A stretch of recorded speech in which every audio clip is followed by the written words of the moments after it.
thank you for watching. In the previous video, I gave you an introduction to the Forex market. And now in this video, I'm going to show you how to understand the Forex market. There are three ways of analyzing the market. We can use technical analysis, we can use fundamental analysis, and we can use sentiment analysis. Technical analysis involves mathematical formulas, calculations, and the usage of tools provided by your broker in your trading platforms to determine a good place to either open or close a position. We use fundamental analysis in order to determine how companies and banks feel about the economy, and that can give us an idea as to where trends will begin or end.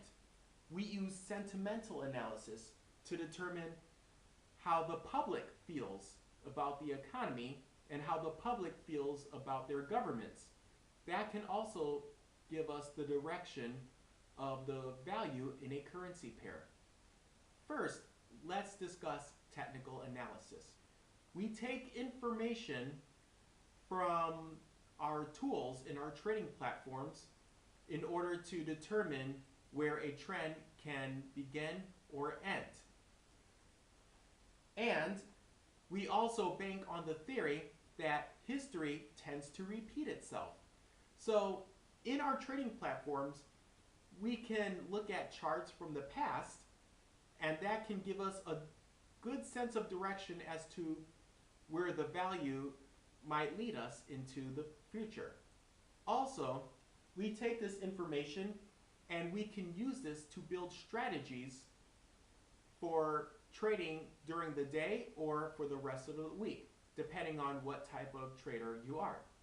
Now, I'm going to give you an example as to how technical analysis works. So, let's look at this chart right here.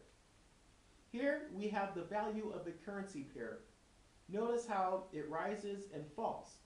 So, I am going to draw a line towards the top of the chart, as we can see in the red. Now, I'm going to place another line on the bottom part of the chart, as we see in the blue. Notice that the value of the currency fluctuates in between these two lines. This red line here is called the line of resistance.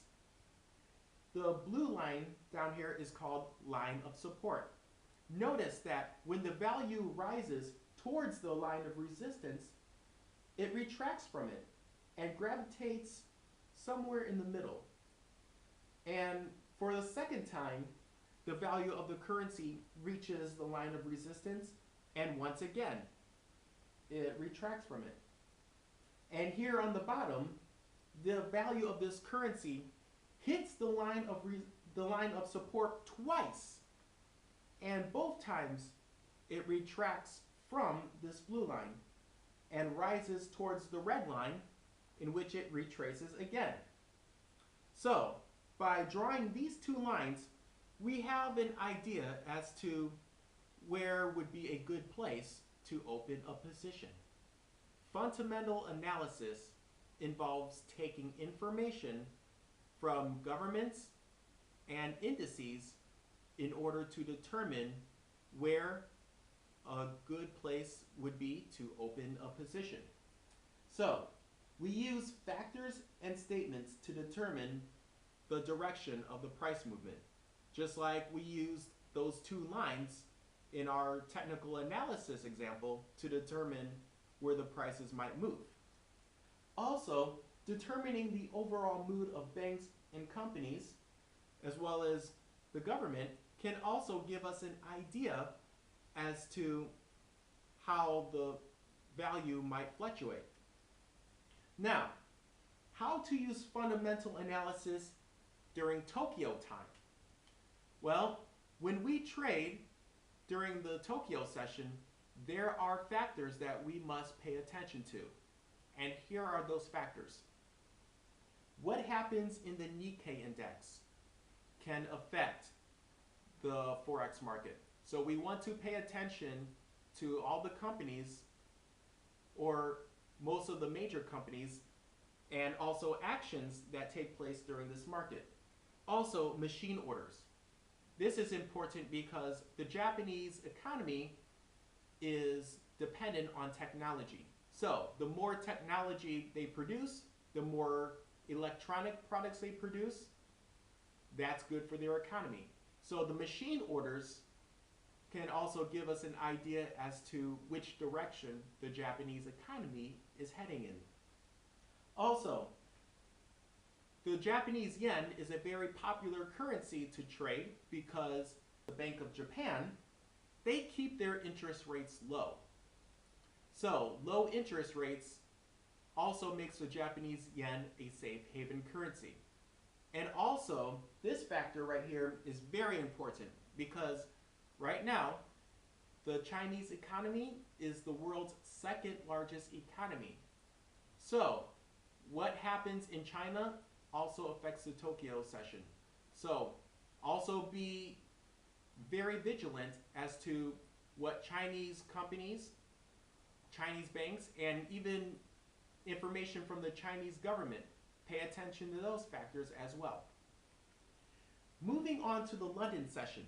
Just like the Tokyo session, there are also factors that affect the European markets, such as the performance on the FTSE, the DAX, and other European indices. Now, as I stated in the previous video, the London session is the most volatile session because you have large stock market indices and large economies converging during these hours. So pay attention to the movements in these markets.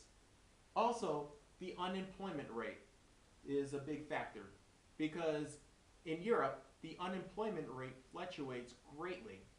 So depending on where the unemployment rate is, can also determine the value of the pound, euro, and Swiss franc. Also, interest rates. European currencies are very sensitive to interest rates, especially the euro, because you have 16 member states with their own treasuries as well. And political unrest. Now, we've been paying attention to the news and we've been following up on the Greek economic crisis. That can also affect the value of the euro greatly. Moving on to New York, there are also many factors that affect the New York session, and we need to keep these in mind before we open our positions during New York time. The Dow Jones and the NASDAQ. What happens in these indices can affect the value of the US dollar. Also, unemployment. The US dollar is sensitive to the unemployment rates in the United States because high unemployment means less jobs means less people spending money. That's an easy one to figure out. Also, the United States is heavily dependent on imported oil. So we want to check the prices of oil because that affects the US economy greatly and also affects the US dollar greatly as well. Political unrest. What happens in the US government can also determine how confident people feel about the US economy. Also, interest rates. That's also a very big deal because the interest rates can determine how valuable the currency will be in the future. Also, we want to pay attention to new homes because the economy grows when new homes are being built. And this creates the largest amount of fluctuation of all, the non-farm payroll. The first Friday of every month, the US government releases the number of new jobs created. Depending on how high or how low that number is, can cause great fluctuations in the US currencies. Sentiment analysis is based on how people feel, how consumers feel, how investors feel about the economy. We can't ignore that as well.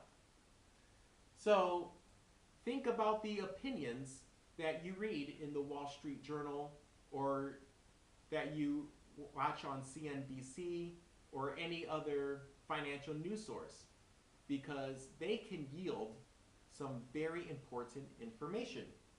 Also, we can use sentiment analysis whenever the technical analysis or the fundamental analysis doesn't give us the information that we need. Or sometimes the technical analysis and the fundamental analysis, they don't necessarily agree with each other, or they're not in sync with each other. The sentimental analysis can give us sort of like a third opinion. So the sentiment analysis is also very important. Now, how do we use sentiment analysis? Whatever you think. Okay, that sounds like a very vague answer, but it's true. It's up to you to determine whatever you think the currency will go up or go down. Sentiment analysis is based on your personal opinion and the opinion of your next door neighbor, the opinion of your coworker, the opinions of your family members, your best friend, just the opinions of people in general. And also, if your emotions match your personal market research, then you can also incorporate those feelings into your trading strategy as well. Now, here's a question that's very important. Which analysis is the most important? Which one do we use the most? The answer? All of them. They're all important. Not one is more important than the other. We must use all of them fully and equally. We can get so much great information when we use the technical, fundamental, and sentiment analysis all at once. So we must make sure that we use all three. Just to do a quick review, let's look on the bottom here. Technical analysis, though that's the price movements on the charts. The fundamental analysis determines the state of the economy, and the sentiment analysis determines the outlook of the economy. Okay, don't make this mistake. Now, I'm going to show you what not to do. So here we have a chart reading the value of the British pound US dollar pair. Notice the fluctuations as it goes up and down. Now, we're going to use technical analysis. Notice that the value of the pound, as it hits the line of resistance, it retraces. And as it hits the line of support, it also retraces. And it seems to be moving in between these lines. So, our technical analysis tells us that the value of the British pound is going to go down. We decided at this point, we are going to sell the British pound and buy the US dollar. Are we right or are we wrong? Whoa, what happened here? We are wrong. It went completely the opposite way. What did we do wrong? Well, technical analysis tells us that the value was going to go down. However, we ignored the fact that unemployment is rising in the US, is lowering in the UK. Notice how the value of the currency is fluctuating in between these lines. So that is an example of only using one type of analysis but ignoring another type. We can't do that. We must use all three. In my next video, I'm going to teach you how to use some of the tools that are provided to you in your trading platform. Also, we're going to learn how to read Forex charts. We're going to learn the various candlestick patterns, and I will provide you with more information on how to use support and resistance levels as we plan to open our positions. Thank you for watching this video, and good trading.